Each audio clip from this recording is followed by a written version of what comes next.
Hello and welcome to this free lesson from the Project Management Prepcast. I am Cornelius Fichtner and I am your lead instructor. Thank you for your interest in our PMP exam training course.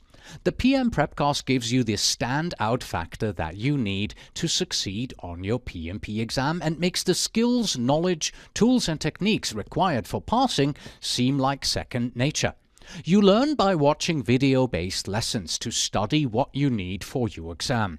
You'll get over 150 lessons that all have one goal. We want you to not only understand, but master the concepts. In this way, your in-depth knowledge of the PMBOK guide is going to be a substantial advantage on your exam day. So smile, you've got this. Find out more at pmprepcast.com. And now, on with the show.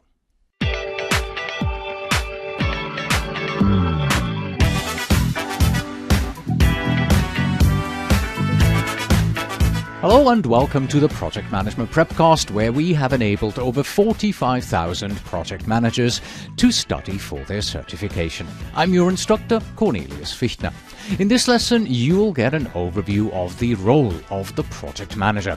Just to make sure that we are clear on the formal role, we cover the definition of a project manager and discuss how that role fits within the organization.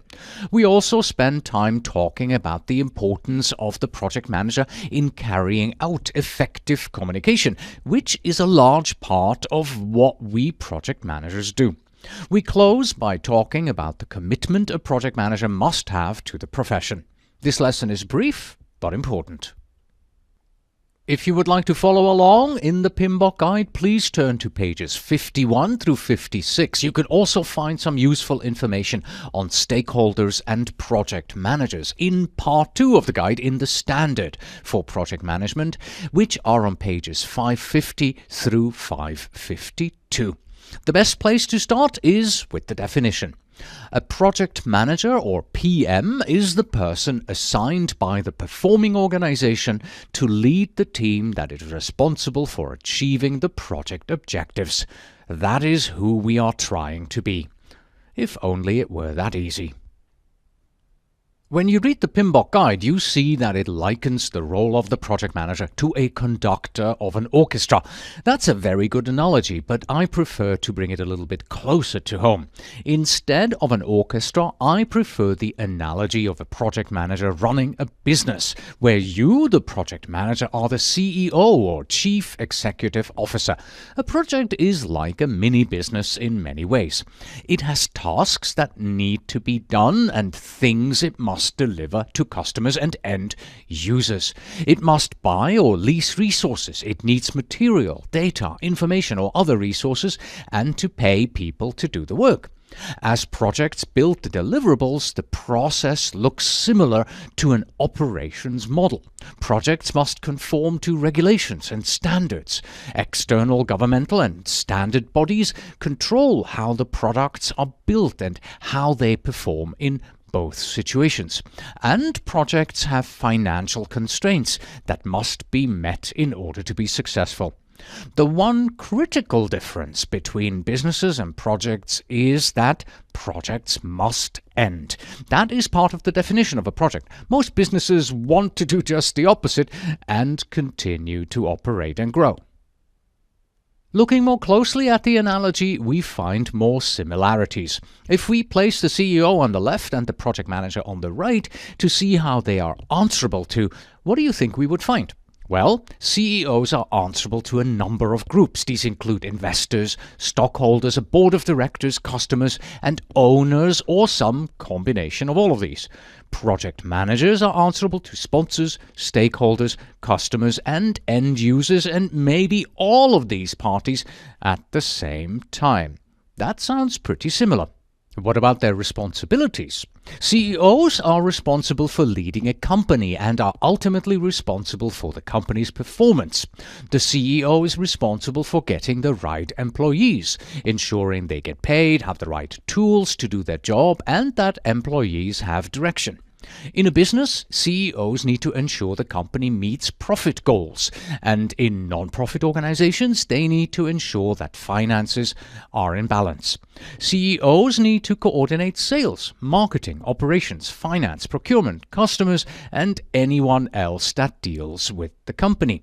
They need to provide a safe and cooperative work environment. Ultimately, the business delivers some form of product or service to customers, and the CEO has to stand behind that. On the other side, project managers have responsibilities of leading a project, or 2 or 3 or more. It's very common for project managers to run multiple projects in tandem. Project managers have to identify the right team members. They have to negotiate to get these team members allocated to the project and assigned to tasks. Project managers should ensure that the team is equipped with the right tools and have clear direction. Project managers are not always profit-driven, but all need to stay within the budget and make sure stakeholders are happy. Project managers have to coordinate sponsors, the project team, finance, procurement, customers, end users, and anyone else that deals with the project. They must also provide a safe and cooperative work environment, and of course a project has deliverables in the form of products, services, results, or some combination of those items. Well, when we compare each item side by side, CEOs and project managers sound very similar in terms of responsibilities too. What about the knowledge that these roles need? There should be some differences because, after all, a CEO runs an entire business. So, on the CEO side, we see that CEOs need to have business acumen and know how to run a business. They need to know their business domain, whether it's telephony, construction, automotive, insurance, and the like. But they do not need to know how to do most of the jobs that the employees do. For instance, they may never have sold or built a cell phone. They need to be leaders and have the traits of a leader. On the other hand, what does a project manager need to know? Project managers need to know how to run and manage a project. No surprise there. That is probably a large part of the reason that you are taking this course. Project managers also need to understand the business domain of the project. That may be more than what it looks like on the surface. A project manager delivering an automated manufacturing system to semiconductor fabs needs to understand equipment automation and semiconductor manufacturing. He does not need to know how to do the work, but he needs to be fluent with the common risks and issues for both, just like a CEO. Project managers also have to be leaders. They must have the traits of a successful leader. Unlike a CEO, however, the project manager has little or no authority. What about actions? They ought to be a lot different, right? CEOs need to create a vision for the company that inspires people to show up to the office and to do their best and work to make the company successful.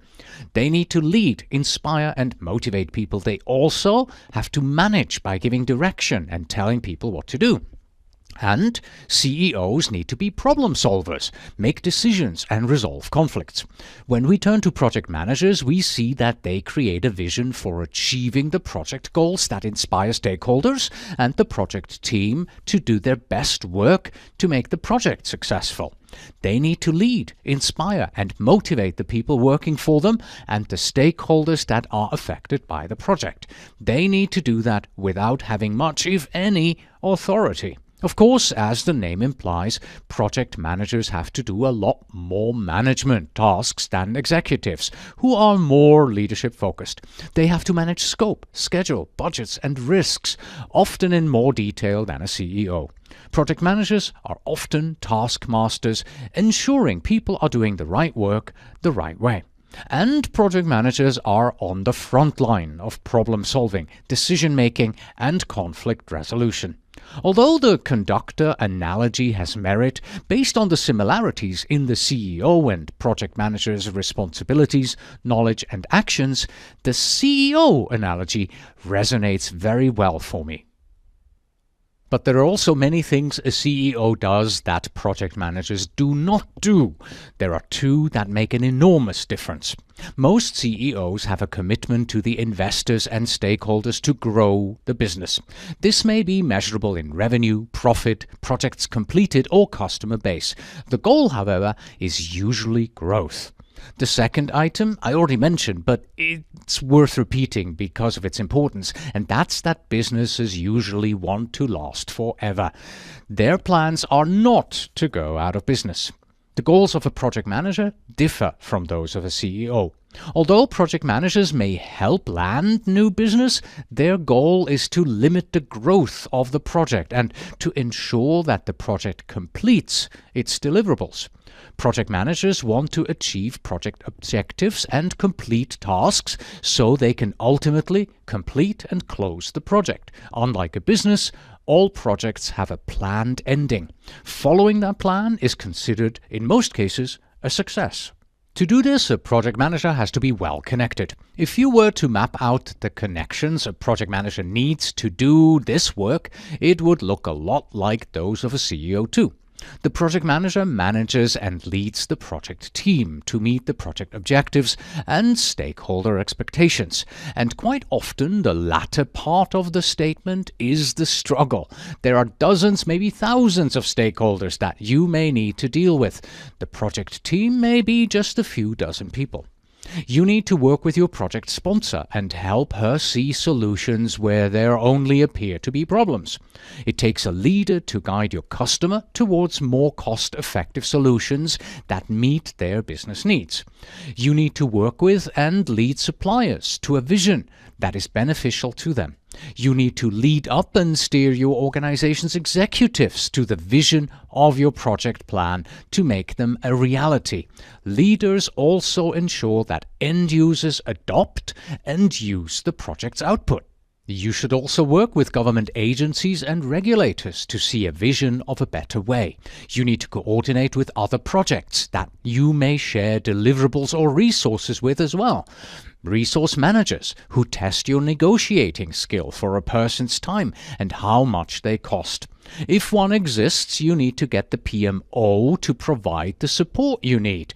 There could be steering committees that approve or give direction for your project that you need to work with. And you may have to deal with a number of project, program, or portfolio managers to get your project done.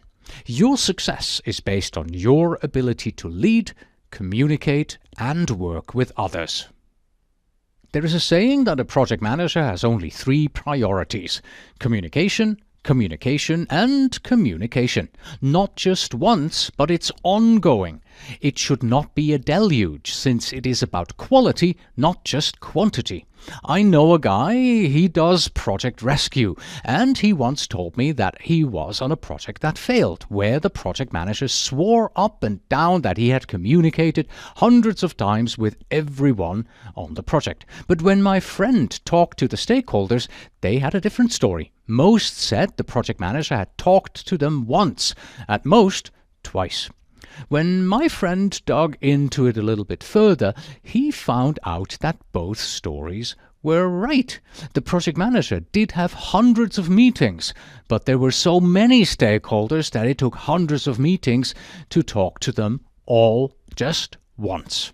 When stakeholders do complain about overcommunication, they usually mean that you may be conveying the wrong kind of information.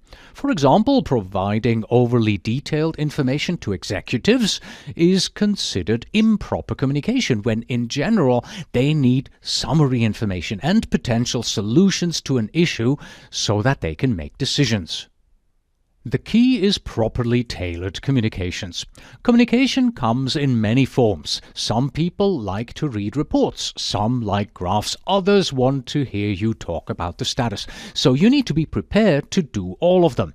It could be that people want the data pushed to them, and others may allot time to go to a website and pull the information. The more ways that you provide information, the better your chances that people comprehend the message.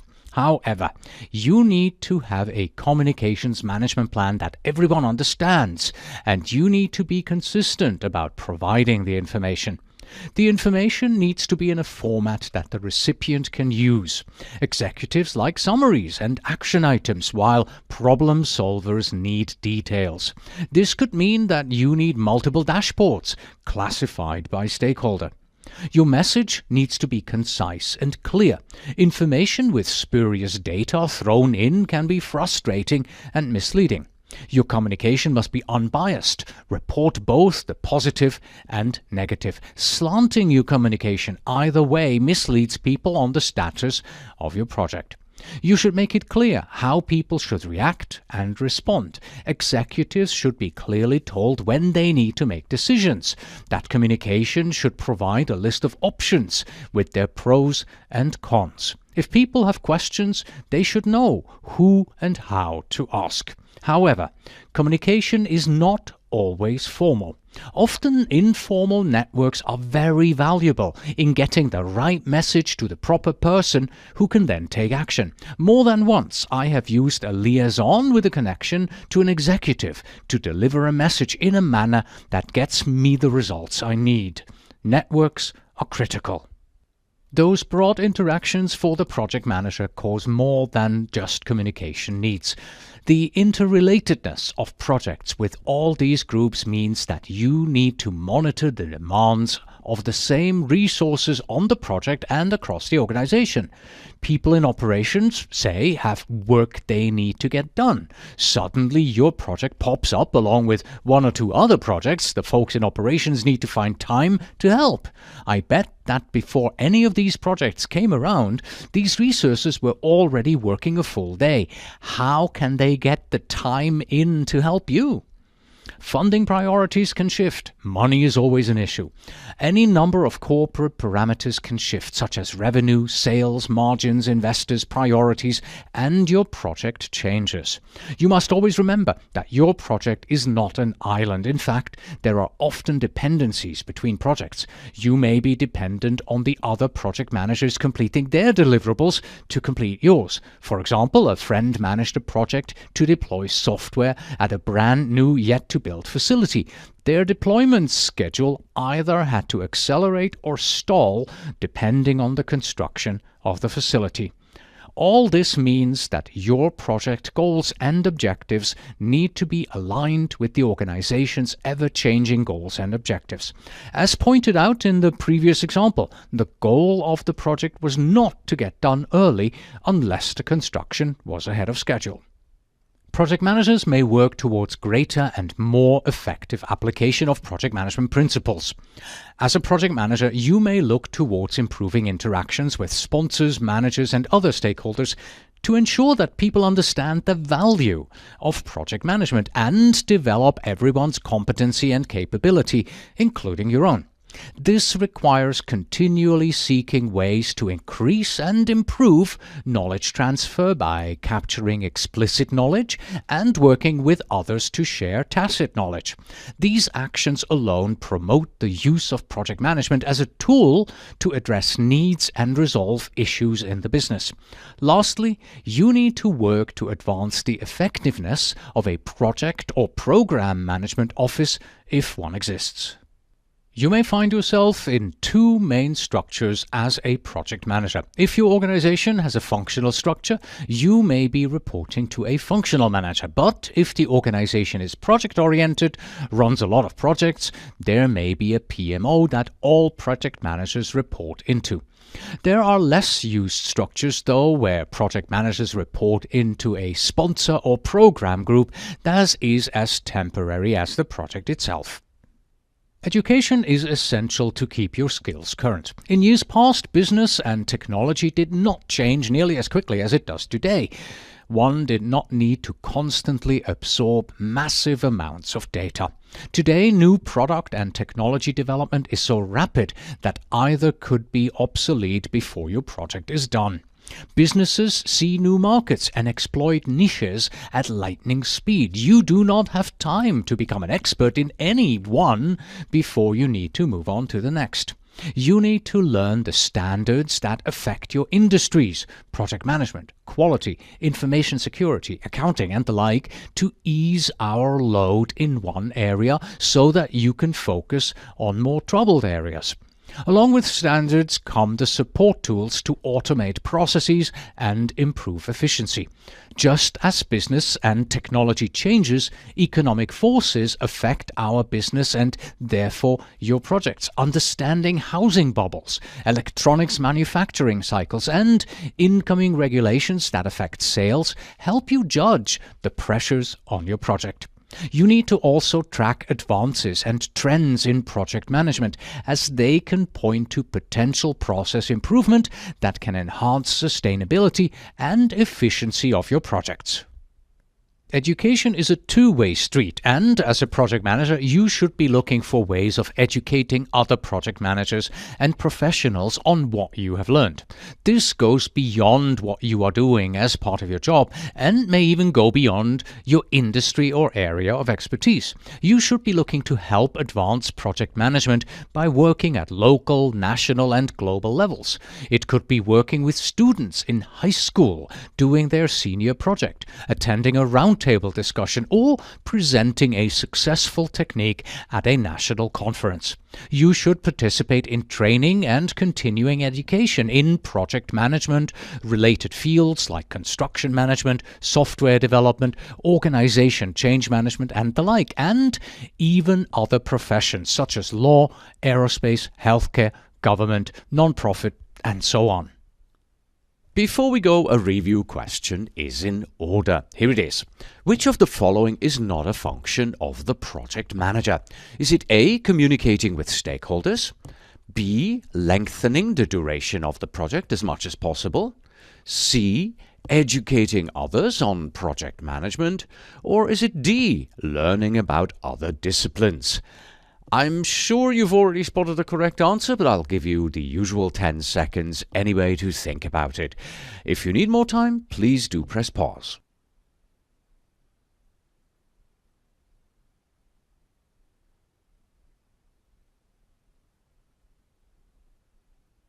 And yes, if you selected B as the correct answer here, lengthening the duration of the project as much as possible, you are absolutely correct. Although a project manager may need to lengthen the project to accommodate a change, or they might do some action to maximize profit, their goal is to get the project done as soon as reasonably possible and not to lengthen its duration as much as possible.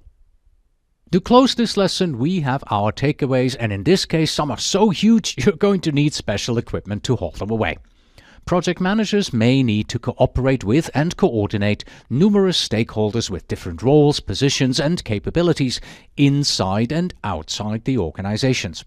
Project managers must be proficient and excellent communicators and sculpt their message to the intended recipient. On any given project, the reach and connectedness of a project manager can be into almost any part of the organization. A project manager's education is a never-ending.